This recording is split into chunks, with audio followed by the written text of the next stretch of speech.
한 일본 고등학교 입학식 영상이 화제입니다. 교장 선생님이 중국어로 훈화를 하고 중국 국가가 울려 퍼지는데요.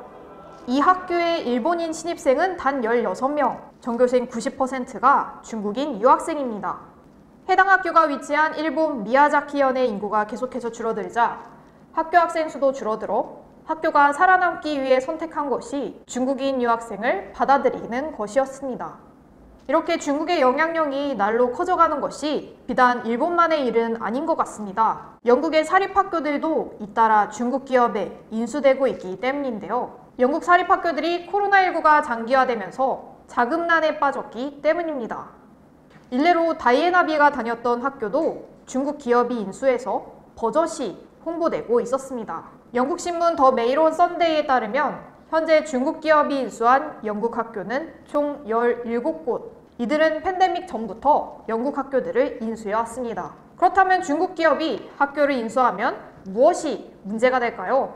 중국은 공산정권 국가입니다. 기업도 공산당 손에 꽉 잡혀 있는데요. 공산당은 공산주의 이념을 전 세계에 퍼뜨리려는 야심을 갖고 있습니다. 바로 정치, 경제, 문화, 교육 등 다양한 분야에 개입해서 말이죠. 그 영향으로 중국 기업에 인수된 일부 학교들에선 이미 교육과정에서 검열된 중국 내용을 가르치고 있습니다. 일례로 하나의 중국을 내세우면서 대만을 변절한 중국의 지방이라고 가르치고 있는데요. 위구르족에 대한 박해나 홍콩의 자유 탄압에 대한 내용은 쏙 빠졌습니다. 시애틀 사우스캐롤라이나 경영학 교수는 이는 미래 세대에 우려되는 문제라고 지적했습니다. The CCP will definitely control the content being taught. It will also bring its system of brainwashing into the schools. Slowly, the CCP's ideology will be imported into Western society, and the younger generation will grow up to welcome and support the CCP more and more. 한 중국 기업은 공공연하게 웹사이트에 다음과 같이 밝혔습니다. 영국 학교를 인수한 것이 중국의 1:1로 전략 홍보를 지원하기 위함이다. 영국 학교를 인수하는 것은 1:1로 전략을 홍보하기 위함이라는 건데 1:1로는 100여 개국, 전 세계 인구 3분의 2 이상에 영향을 미치는 대규모 인프라 프로젝트로 중국 공산당의 글로벌 영향력 확대가 주 목적입니다.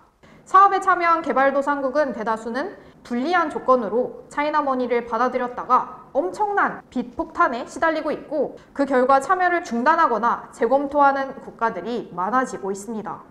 학교를 적극적으로 인수한 또 다른 곳은 브라이트 스콜라 기업인데요.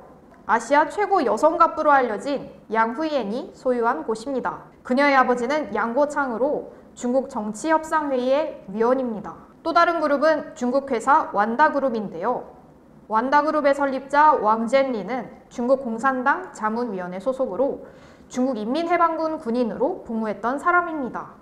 이 완다그룹은 영국 사립학교 2곳을 소유했습니다.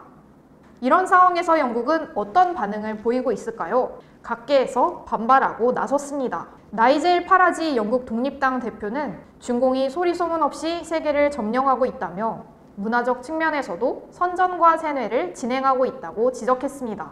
그러면서 수천만 명 영국 어린이들의 교육 신뢰성이 위협받는 상황이라면서 교육부 장관에게 문제 해결을 위해 신속히 행동할 것을 촉구했습니다. 싱크탱크인 홍콩워치 설립자이자 인권활동가 베네딕트 로저스도 더 메일 온 선데이의 보도를 리트윗하며 학술 자유에 중대한 위협이 되고 있다며 반드시 저지해야 한다고 했습니다.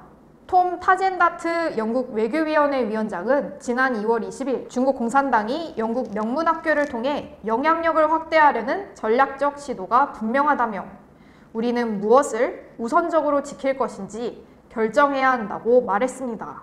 또 영국 교육부 대변인은 사립학교의 소유자는 영국의 전통적 가치관을 보급해야 한다며 학교는 공산당의 정치적 관점을 선전할 수 없다고 선을 그었습니다. 영국과 중국은 홍콩 국가보안법, 국가안전법 제정을 두고 갈등을 벌여왔었죠. 최근에는 영국이 중국 공산당 통제 아래 운영된다며 중국 CGT의 영문 CCTV 방송의 면허를 취소하자 일주일 만에 중국은 영국 BBC 월드 뉴스 방송을 자국에서 금지해버리기도 했습니다.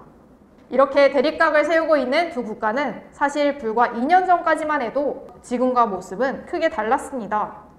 보리스 존슨 영국 총리는 총리 선출 직전에 중국어 TV 방송에 출연해서 친중이 될 것이라고 말했었고요. 선출된 이후에는 1대1로 사업 참여에 적극적으로 관심을 보이기도 했습니다. Very enthusiastic about the Belt and Road Initiative. We're very 하지만 총리가 중국 바이러스에 감염되면서 중국과의 관계를 전면 재검토하자는 목소리가 나오기 시작했고요.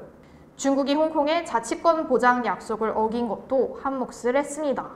최근 양국 간에 벌어진 일련의 사건들이 우리에게 시사하는 바는 무엇일까요? 지금까지 팩트와 섭의 이가섭이었습니다.